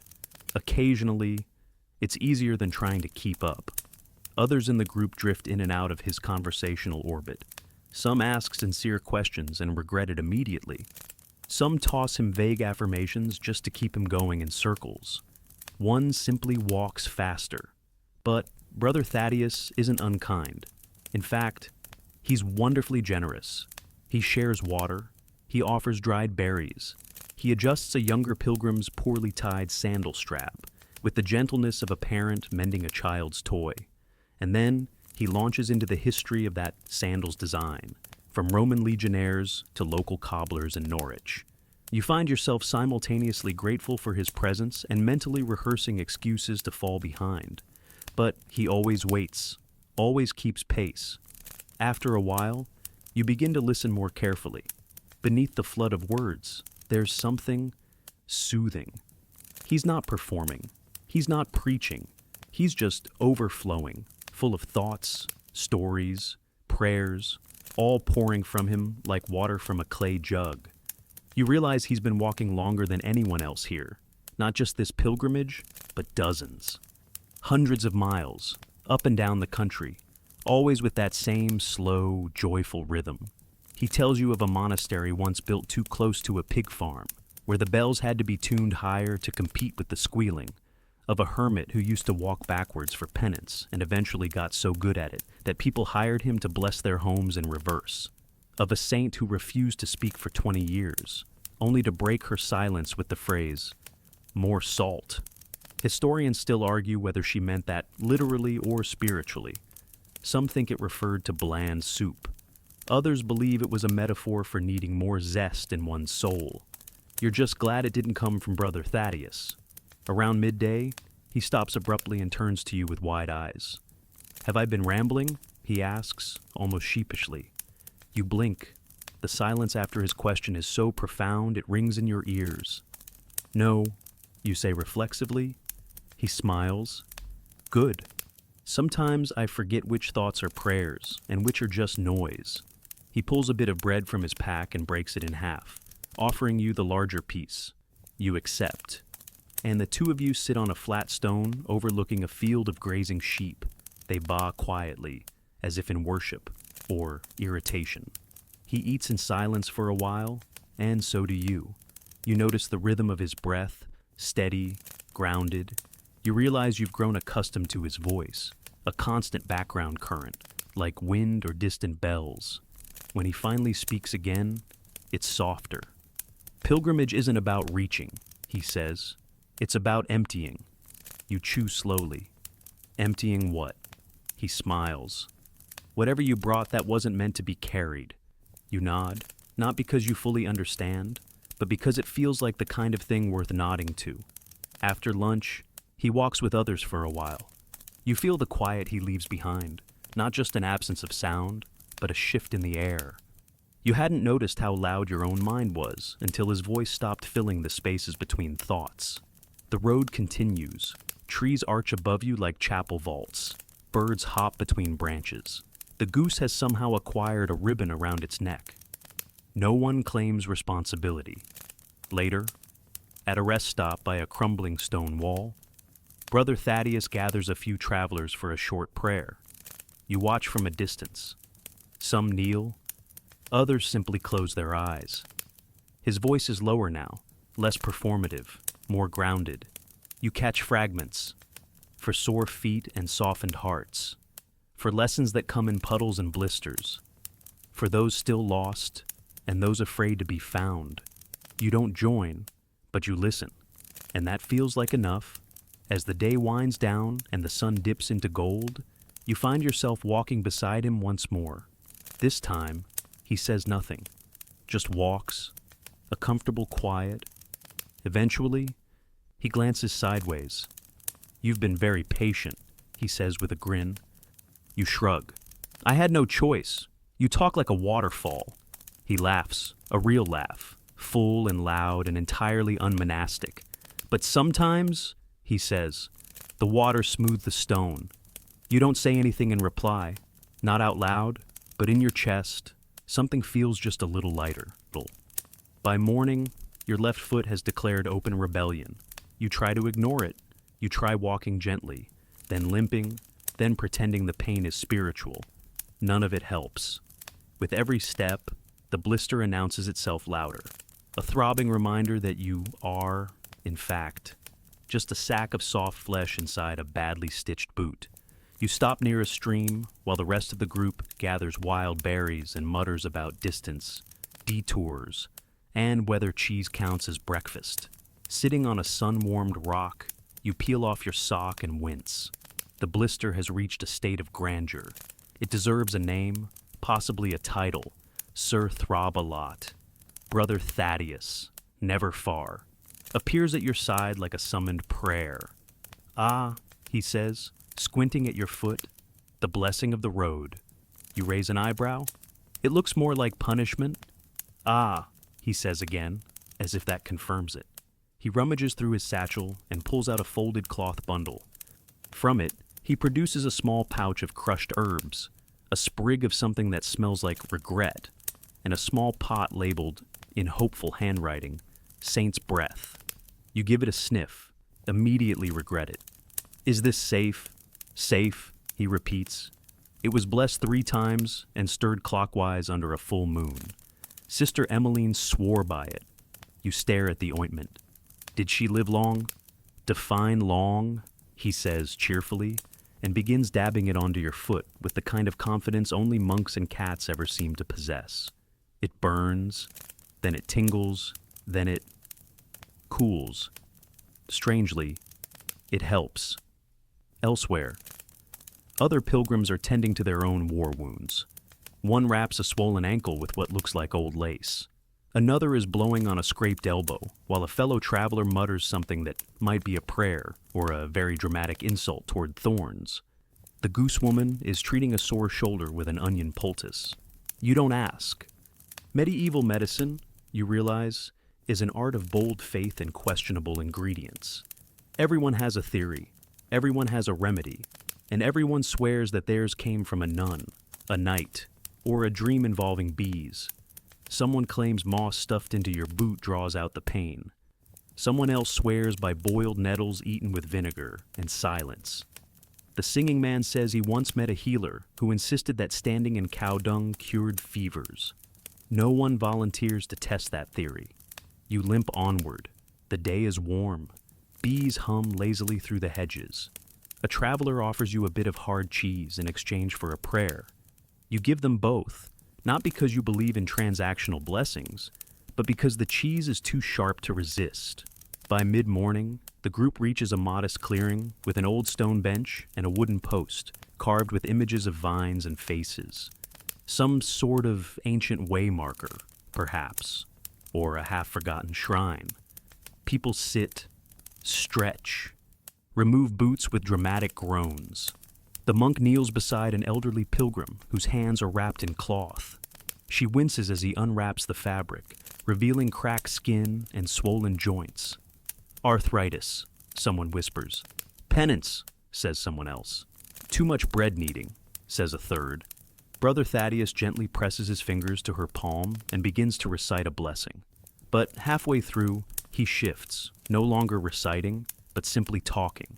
You've walked far. These hands have done more than most. They've held children, lit candles, built fires. Don't be angry with them now for slowing down. The old woman doesn't reply, but her shoulders ease. He wraps her hand again with fresh cloth and presses a kiss to her knuckles. You blink, not because you're surprised, but because something in your chest feels a little tender too. Another pilgrim, a man with knees like creaky staircases, shares a salve made of crushed calendula and beeswax. Found the recipe on a chapel door, he explains, as if that makes perfect sense. Was written right under a notice about missing sheep. The goose gets her feet rubbed with olive oil. The owner explains that pilgrim animals deserve healing too. No one disagrees. You sit in the shade and rewrap your foot with new linen. The blister has settled, less angry now, more like a grumpy memory than a present threat. You think of your body, this strange, stubborn vessel that carries you without complaint until it suddenly does nothing but complain. And yet, somehow, it continues. Despite the blisters, the bruises, the sleepless nights and questionable stew, it still walks. There's something humbling about that. You recall a story Thaddeus told earlier, about a saint who walked from Rome to Paris barefoot as penance for cursing at a rooster. When he arrived, his soles were torn to ribbons. But he said the pain reminded him he was still alive. That the journey wasn't about ease, but endurance. Historians still argue whether that saint ever existed, or if he really cursed the rooster. But the image remains, a person, limping forward anyway. The group moves again, and with it, the symphony of creaks, groans, and quiet muttered remedies resumes.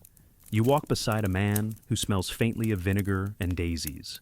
He tells you he once fixed a twisted ankle by sleeping on it and dreaming of fish. You nod, not because it makes sense, but because everything makes a little more sense when you're walking. By the time the sun hangs high, your foot has adjusted, not healed, but manageable. And there's pride in that. Not the kind you boast about, but the quiet kind, the knowledge that you could have stopped, but didn't. At the next rest, someone shares boiled mint tea. Another wraps her wrist with wool soaked in elderflower. Thaddeus gently corrects someone who tries to eat wild mushrooms with too much confidence. And someone new, a boy, maybe 12, shows you a trick. Tie a ribbon around your thumb to distract from the pain in your foot. You do. It helps. Somehow. You walk into evening a little slower, but steadier. You walk with aching limbs and a strange ointment in your sock. You walk with people who carry their hurts like medals, who share their cures with a shrug and a grin. And for the first time in days, you stop thinking about the pain, because you've learned to walk with it. You don't intend to stop. Truly, you don't. The morning begins with good intentions, clear skies, packed boots, and even a decent chunk of bread that hasn't yet hardened into masonry. The road rolls out in front of you like an invitation, and the group moves with something dangerously close to confidence. But just before midday, the wind changes. You smell it first. Warm oil, roasted cheese, a hint of honey and smoke. Then you hear it. Bells jingling, drums thumping, the unmistakable sound of a small child laughing while being flung gently into the air by someone with far too much energy. Then the banner appears, flapping merrily in the breeze above the trees, a painted pig dancing on its hind legs, surrounded by symbols that may represent crops, or joy, or possibly indigestion. You've walked straight into a village festival. The road cuts right along the edge of it, tempting, colorful, loud. A voice in your head, possibly yours, possibly your stomach's, says, "We'll just pass through, no stopping." But by the third booth, You're holding a fried cheese roll and watching a man attempt to juggle what appears to be a loaf of bread, a spoon, and a surprisingly calm ferret. So much for resolve. The group dissolves instantly. Pilgrims scatter like wind-blown leaves, each pulled toward a different delight. Thaddeus wanders off to examine hand-stitched psalms. The goose woman negotiates the price of a decorative collar. Someone is already dancing in a circle of tambourine players. You try to pretend you're still focused, still serious.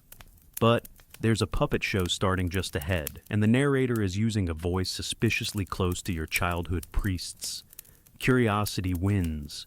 You sit on a wooden crate next to a boy munching an apple the size of his head. The show begins with a knight, a princess, and a dragon that looks more like an angry green sock. The plot makes very little sense, involves a magical turnip, and ends with the dragon opening a bakery. You applaud sincerely. Afterward, a round man with painted cheeks hands you a card that says, "Have you considered a career in dramatic expression?" You pocket it, just in case. A traveling bard strums a lute with only 3 strings, singing a song that starts about love, but quickly becomes a rant about taxes. A woman sells cloud candy, spun sugar on a stick that melts the instant it touches your tongue. You buy 2. You lose 1 to the wind. The other becomes glue on your fingers for the rest of the afternoon. Someone in the group, possibly the singing man, convinces others to try the Wheel of Insight, a rickety wooden contraption painted with cryptic phrases like, "Your goat is not who she seems," and "Beware sideways rain." You spin. It tells you, "A quiet man knows too much." You stare at Thaddeus. He sneezes into a handkerchief embroidered with ducks. You move on. At a food stall, you meet a woman selling pies. She calls them blessings in crust. You ask what's inside. She winks. Depends on what you need. You buy one. It tastes like thyme, salt, and something you can't name but somehow recognize. Later, while chewing the last bite, you pass a stage where a man recites a poem about a fox who fell in love with the moon. The rhyme is clumsy, the imagery oddly specific, but you find yourself moved anyway. You leave a coin in his bowl. Someone gets talked into a strength contest involving a large hammer and a bell that refuses to ring. A pilgrim loses a boot mid-swing. The bell rings anyway. Everyone cheers. At some point, a bear appears, a real one, dancing, slowly, tied to a chain held by a wiry man with sad eyes. The bear wears a hat. It looks tired. So does the man. No one cheers this time. You leave a coin in his tin and keep walking. The sun begins to sink. And like smoke clearing, you begin to see your fellow pilgrims drifting back toward the road, blinking as if waking from a strange shared dream. The goose has a hat now. Thaddeus has acquired 3 scrolls and a bag of licorice. Someone has no shoes, but insists it was a fair trade for a wooden flute. You do a quick inventory. Bread, gone, satchel, heavier than before, feet, sticky, head, full of dancing dragons and moonlit foxes. It's time to go. The village fades behind you in soft laughter and lingering smells. You walk slower now, bellies full, pockets strange. The sky goes pink, then gold, then deepening blue. A hush settles over the group, not heavy, just gentle. Eventually, someone breaks the silence. "That pie made me cry," they say. Everyone nods. You find yourself humming the tax bard's song. The goose honks in time. You camp that night beneath a crooked tree that smells faintly of roasted sugar. Thaddeus shares his licorice, which turns out to be terrible, but no one complains. Someone starts telling a new story about a princess who married a cloud. The facts shift, the details blur, but it doesn't matter. It's not about the story, it's about the telling. You think back on the detour, how easily you slipped from pilgrimage into pageant, from solemnity into silliness. And yet, it didn't feel like a distraction. It felt necessary, like the road had breathed out, like you had too. As you lie beneath the stars, you remember the wheel's message. A quiet man knows too much. You wonder if that means you. You wonder if knowing too much is a curse, or a gift, or just another way of saying you've lived. The moon rises. The bear's hat floats into your thoughts. So does the pie. And somewhere in the distance, you think you hear a lute, just 3 strings, just a whisper, just enough to carry you into dreams. The morning smells like promise and horse dung. The group stirs slowly under a sky that can't decide what it wants. Low clouds hang heavy, brushing the tops of trees like a sulking child dragging a blanket. A warm breeze whispers lies of clear skies. But the air carries that particular hush that warns something is coming. You eat your breakfast, dry bread with a questionable smear of berry preserve, gifted by a woman in the festival crowd last night. It's more seed than berry, and your teeth now feel like they're full of gravel. But it's food. You try to be grateful. Thaddeus sniffs the wind and makes a vague gesture that might be a blessing or a complaint. The goose refuses to leave her spot under a cloak, and for once, no one tries to hurry her. Even the birds seem hesitant. You walk anyway. Pilgrims always do. The path curves through gentle slopes, fields gone gold with late summer, and fences too broken to keep anything in or out. For a while, it's almost lovely. You chat idly. Someone starts a limerick chain that quickly devolves into nonsense about pickled saints. The goose trots along, her hat still firmly in place. Then the first drop hits your forehead like a warning. You look up. The clouds are no longer debating. They've made a decision, and it's personal. The rain starts slowly, in teasing sprinkles, just enough to turn dust into mud. Then, without ceremony, it shifts to a full, soaking tantrum from the sky. It's not the soft, poetic rain of pastoral paintings. It's the kind that slaps leaves sideways and turns paths into soup. You're wet within minutes, drenched within 10. You try to keep walking. Everyone does. You hold your cloak above your head like a useless shield. Someone trips in a puddle and swears devotion to the nearest saint with surprising volume. The mud clings to your boots like regret. It sucks at your soles with every step, making that schlorp noise that would be funny if your entire body weren't turning to damp wool and cold ache. Thaddeus still hums, because of course he does. The group fragments, some pushing ahead, others lingering behind. You keep pace with a woman who's using a large cooking pot as a makeshift umbrella. It works surprisingly well, until the handle snaps off and she throws it into a bush with theatrical flair. You reach a low dip in the road, where the path has turned into a shallow stream. A cart lies, abandoned on its side, wheels spinning lazily in the rain. No sign of who it belonged to. The group pauses. No one wants to go first. Then the goose wades in. That settles it. You follow. Water sloshing up your calves, squelching into your boots. Cold, sharp, inevitable. Someone shouts that their left sock has become a swamp of betrayal. No one disagrees. By midday, the rain lets up, not because it's finished, but because it's bored. It retreats slowly, leaving behind a landscape of puddles, drips, and deeply offended cloaks. Steam rises from your shoulders as you trudge up a hill where a crooked shrine sits, partially sunken in mud. Someone lights a candle. It sputters out immediately. You light another and place it beside the first, defiant. Pilgrims gather in silence, dripping, shivering, and then, as if summoned by absurdity itself, the sun bursts through, not gradually, not gently. It blazes. Within moments, it's hot, too hot. You're steaming, literally. The mud bakes into your boots. Your damp wool turns into a portable sauna. You try to peel off your outer cloak, only to find it has fused slightly with your back. Someone groans. "We've angered the weather gods." Thaddeus, wringing out his sleeves, replies, "Perhaps we merely surprised them." The road is now sticky instead of slick. Bees appear, curious and too friendly. The puddles shimmer like lies. You feel like a walking compost heap. The festival pie from 2 days ago begins to feel like a dream. You miss the mud. You pass a field of sheep who look entirely unbothered. One yawns. The goose tries to chase it. The sheep does not move. The goose retreats with dignity. The sun blisters down. Your nose begins to burn. You try to cover it with your sleeve, but it's still damp. And now you smell like wet wool and onion. You accept your fate. Others are faring no better. The singing man has gone silent and is walking with his tongue out. The boy who claimed rain was good luck is now muttering something about curses. Someone claims this is the third worst pilgrimage weather in history. No one has the energy to ask about the top two. At the next rest stop, you collapse under the narrow shadow of a twisted tree that might be more symbolic than useful. Thaddeus shares dried apple slices that taste of sunshine and humility. You accept them without comment.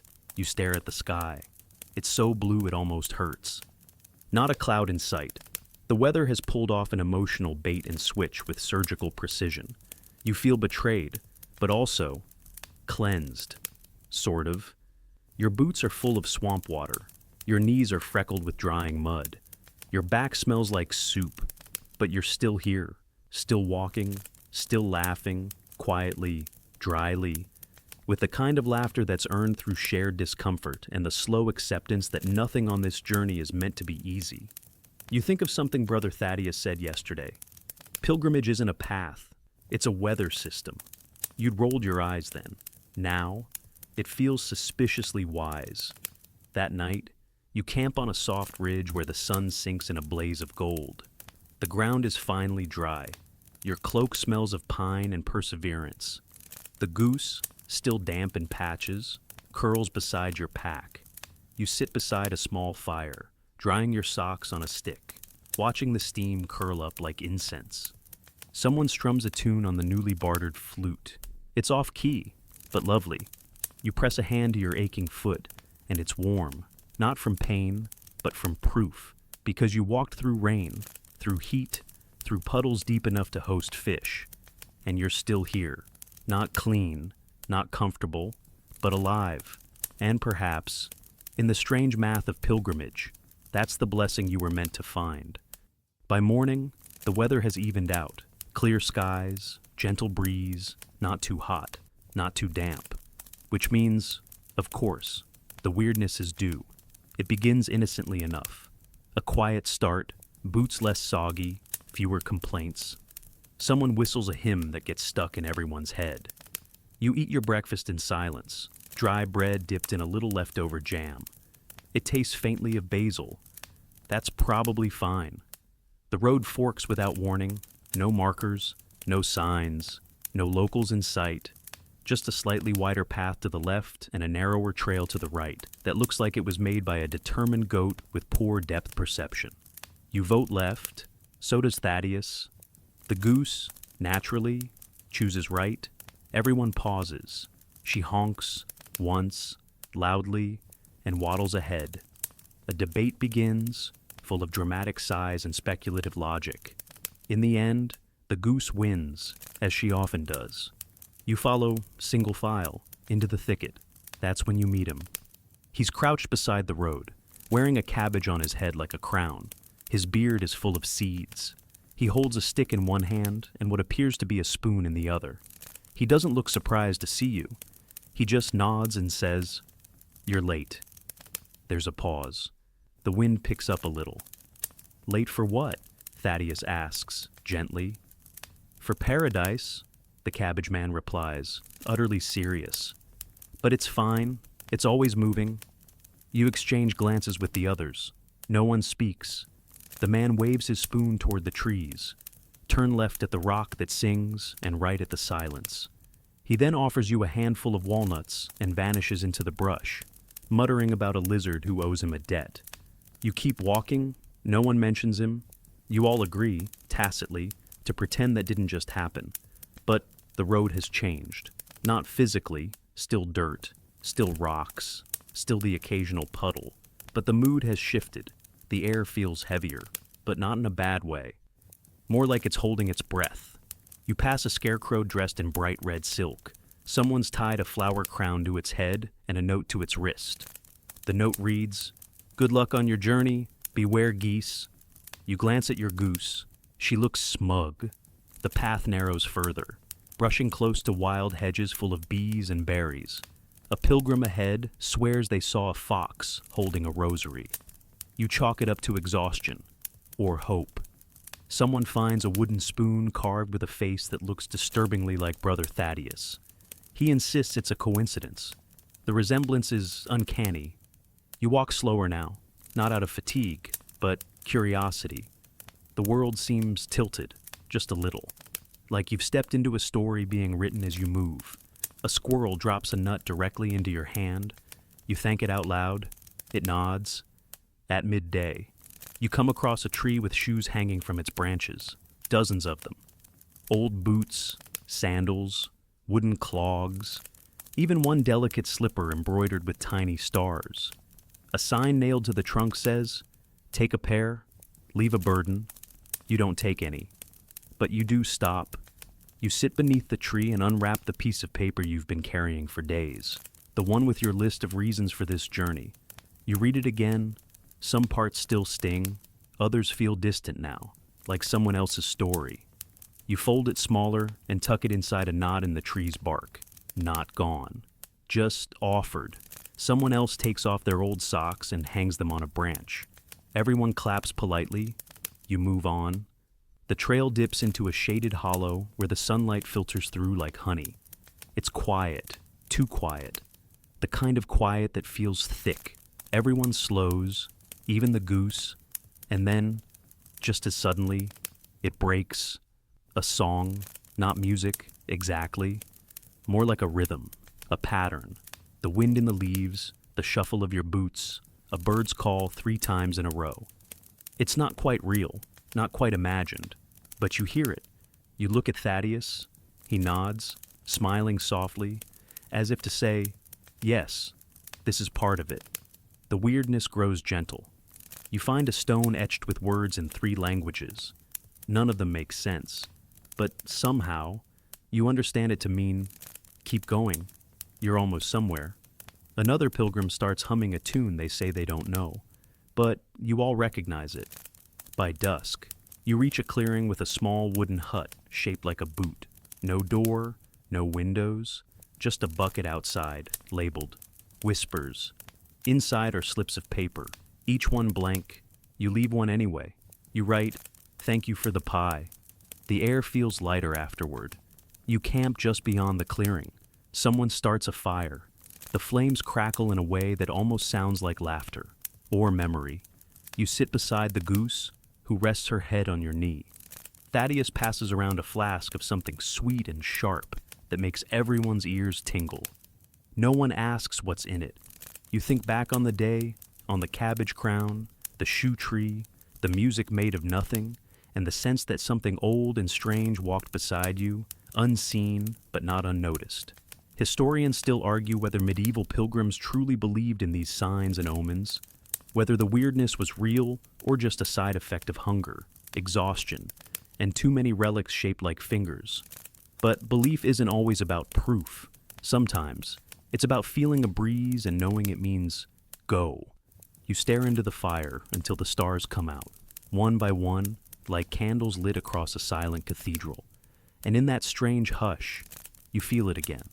The sense that the road is alive, that you've walked not just through mud and festivals and storms, but through some in-between place, a thread connecting the ordinary to the odd. Tomorrow, you know, it will return to normal, or as normal as this journey ever gets. But tonight, you sleep beside magic, and you're not afraid. Morning arrives gently. The light comes first, peeking through trees that feel slightly kinder than the ones before. There's a cool hush in the air, and even the birds seem to chirp in a lower register, as if they know not to shatter whatever spell you slept under. You stretch, yawn, rub the last of last night's weirdness from your eyes, and feel hopeful. Your body is still sore, your boots still damp at the seams, but your mind has cleared. There's a feeling in your chest like you're getting close, not just to the end of the road, but to something else. Someone mentions hearing bells in the distance. Everyone stops. Bells. You all strain your ears. There it is again, soft and far, like a memory you're not sure belongs to you. A pilgrim claps. Another does a little dance that looks like a wounded bird trying to do laundry. The goose honks once, approvingly, The group begins moving faster, energy surging in your legs. You descend a hill, pass a crumbling stone wall, and even the air begins to feel more sacred. Someone claims to smell incense. Another insists this must be a sign. Surely we're almost there. You allow yourself to believe it. A young woman at the front points toward a distant steeple poking through the mist. There it is! You all cheer. You start rehearsing your entry in your head. What you'll do at the shrine, what you'll say. Maybe you'll kneel, maybe just sit and breathe, maybe cry a little. The idea of it, completion, reverence, peace, pulls you forward like a thread. As you approach the village, small details start to emerge. Ivy-covered cottages, a tidy central square, a statue of someone holding a fish aloft like a torch. The statue does not inspire religious awe, but you're too tired to question it. You shuffle through cobbled streets, passing locals who greet you with polite confusion. One elderly woman sells fresh pears and gives you one for the journey. You're so sure she means spiritual journey that you tear up while eating it. Then you reach the church. It's modest, more like a chapel, really. No grand steps, no archway of light, a single bell tower, slightly leaning. The front door creaks open when you touch it. Inside, it smells of old candles and damp wood. A priest greets you warmly and offers a place to rest. You sit, you wait, but nothing happens. You keep waiting for some kind of announcement, a ritual, a sign that you've arrived at the holy site. Thaddeus walks up to the priest and quietly asks, "Is this the place?" The priest blinks. Place? The shrine, the sacred bones, the pilgrimage end? The priest chuckles gently, as if you've just made a charming mistake. Oh, dear, no. That's still a ways off. You're in Dutton, about a day's walk from St. Elric's. A full-body silence falls over the group. You feel it settle on your shoulders, your knees, your back. One day, one more day. Someone mutters a word that should probably not be said in a chapel. Thaddeus thanks the priest. The group stands up slowly, groaning like old furniture. You shuffle outside and sit on the stone steps, chewing the rest of the pear. It now tastes aggressively average. The village square is quiet. A dog barks once and then seems to reconsider. A baker peeks out of her shop to wave, but senses the mood and retreats like a turtle. The goose pecks your boot. You sigh. Then someone laughs. Not a big laugh, not loud or sharp, just soft. A little frayed around the edges. It spreads, one by one, as if the idea of being almost there, and definitely not, is somehow the most perfect way for this journey to go. You sit for a while, watching the wind play with a hanging basket of purple flowers. The bells start again, real this time, close, and you realize they were never meant for your arrival. Just the regular ringing of time, still, beautiful. You refill your flask at a stone fountain. The water is shockingly cold, like it remembers glaciers. You splash some on your face, and for a moment, it feels like the beginning of the journey again. A kind of baptism. By mid-afternoon, the group is ready to leave. No big speeches, no dramatic sighs, just a slow, shared acceptance that the road continues. And so must you. You walk out of the village the way you came in, not triumphant, not defeated, just steady. The path rises again, this time through a patch of wild heather. Bees buzz lazily nearby, and your steps find their rhythm once more. The disappointment lingers, but it doesn't bite as hard. In fact, it feels oddly fitting. You think of a phrase the cabbage man said, "Paradise moves." You didn't understand it then. You still don't. But somehow, it rings truer now. You pass a stone marker with a scallop shell carved into it. Someone ties a ribbon to it. You don't ask why. That night, you camp beneath a tree that looks like it's been waiting centuries for someone to sit beneath it. You do. You stretch your sore legs, rest your head on your pack, and let the stars blink down at you like curious old friends. Someone begins humming again, soft, familiar, comforting. The goose snuggles beside you with a faint snort. And you think, maybe being almost there is its own kind of arrival. Maybe the journey is a circle, not a line. Maybe this pause, this misstep, this unexpected detour is the part you'll remember most. You close your eyes, not quite asleep, not quite awake, almost there, just right. The final morning begins with silence. No bird song, no chatter. Even the wind seems to have agreed to let you wake gently. The ground is cool beneath your blanket, and a pale golden light seeps through the branches above, casting delicate patterns across your face. For a moment, you wonder if this is it, if you've somehow crossed into the end of your journey during sleep. But no, your back still aches, your mouth is dry, and the goose is loudly attempting to steal someone's oatcake. Reality, still here, still you. You rise slowly, no rush now. The rhythm of pilgrimage has taught you patience, each step a conversation, each mile a lesson. Today, you tell yourself, you will arrive. Your companions are quiet too, packing with soft movements, expressions caught between sleep and awe. There's no real announcement, no trumpet of revelation, just the mutual understanding that the road ends today, and something waits at the edge of it. Thaddeus offers you a piece of dried fig and a nod that says more than words could. The road is narrow but well trodden, curling up the side of a gentle ridge. As you climb, the view opens behind you, rolling hills, the sloping woods, a silver ribbon of river far in the distance. All the paths you took, all the turns you didn't mean to, all of it there, laid out like a story told in footprints. At the top, a breeze meets you like an old friend, and then, in the valley below, you see it, a stone spire, simple but tall, the shape unmistakable, the real shrine, St. Elric's. This time, no one speaks. You all just move down the hill, across the last stretch of dust and gravel, past a small stand of cypress trees that sway gently as if bowing in welcome. There's no fanfare, just a low stone wall, a wooden gate left open, and beyond it, a modest courtyard. The air smells of rosemary and old candles. You pass beneath an archway and into the grounds. The shrine is not grand, not gilded. Its stones are weathered, its roof patched, its windows simple glass. And yet, it has gravity, a stillness that pulls you in. You step inside, it's quiet. Not the awkward quiet of paused conversation, but the sacred hush of something ancient and waiting. You feel it in your chest before you feel it in your feet. The room is dim, lit only by narrow shafts of light from above, and the glow of countless candles lining the edges. On the far side, a small wooden altar rests beneath a sculpture, St. Elric, eyes closed, one hand raised, the other holding a walking staff.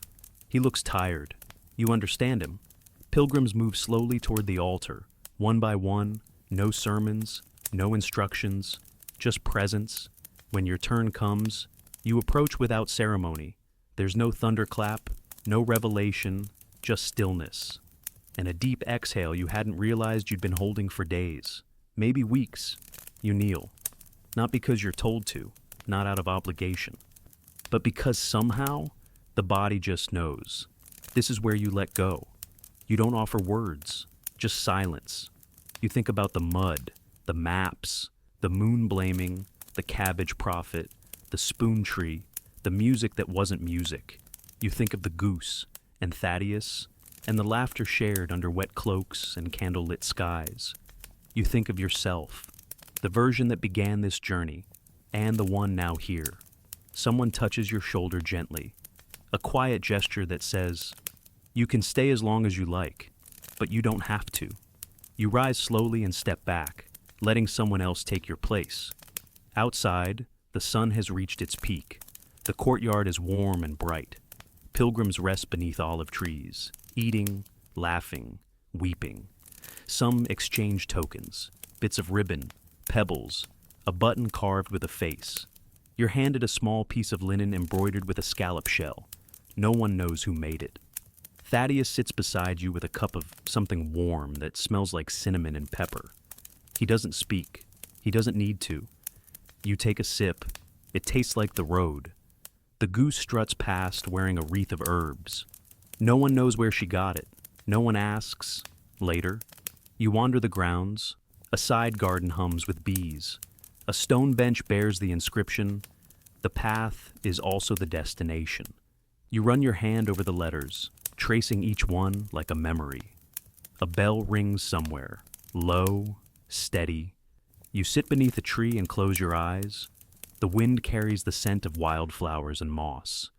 Your heartbeat slows, and somewhere between one breath and the next, you begin to wonder, just a little, if this is a dream, if you'll wake in the inn from 3 nights ago, or back in your own bed, with muddy boots beside the door and a half-written journal entry waiting. But if it is a dream, you hope it lingers. Because this moment, this quiet, this fullness, this feeling of having walked the world and come home to yourself, is more real than anything you expected. Historians still argue whether pilgrims truly found what they were looking for at places like St. Elric's, whether the journey changed them, or merely tired them out enough to believe they had changed. But maybe it doesn't matter.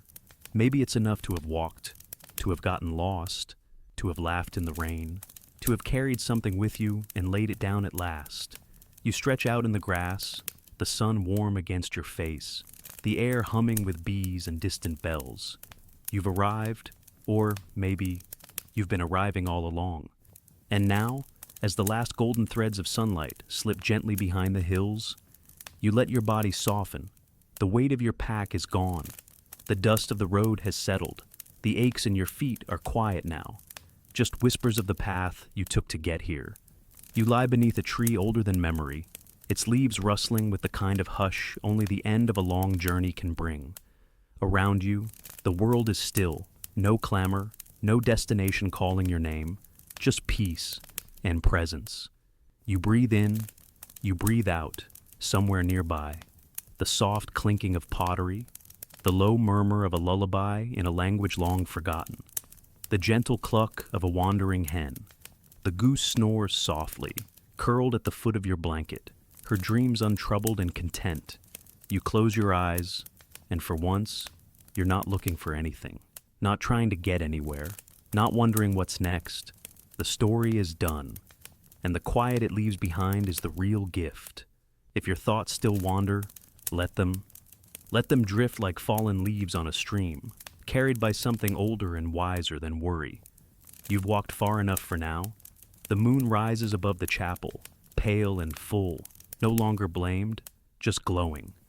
And as night folds itself gently around you, you fall asleep. You are safe. You are home. You are still. End of script. Sweet dreams.